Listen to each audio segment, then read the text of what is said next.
Jessie Oonark began creating a few drawings and a few sewn articles such as mitts and parkas already in 1958 when she was airlifted into Baker Lake. It was probably about another 5 years, maybe circa 1963, before she created her first textile art piece, her first work on cloth.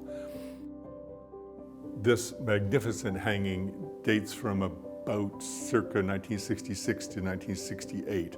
It is the third of a collection of 3 hangings that were purchased by a school teacher who was living and working in Baker Lake at the time.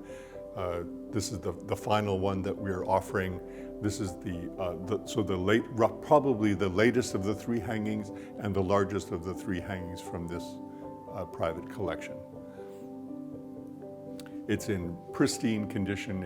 It's beautiful, deep indigo background really sets off the yellows and reds and little bits of other colors such as browns and even a small piece of ivory colored here.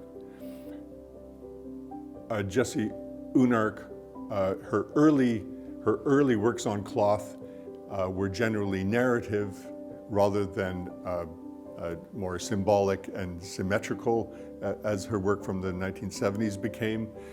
This is a kind of a late narrative piece. She's starting to organize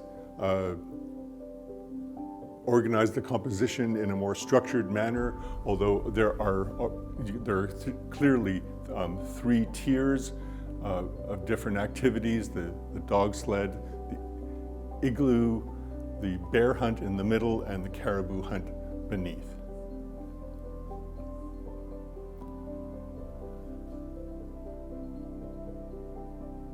I love the way that she's organized the hanging with these diagonal lines. The just very subtle but definite diagonal sweep to some of the alignments of the animal figures, and this is accentuated by the lovely diagonal forms of the simply but beautifully embroidered spears and harpoons of the hunters.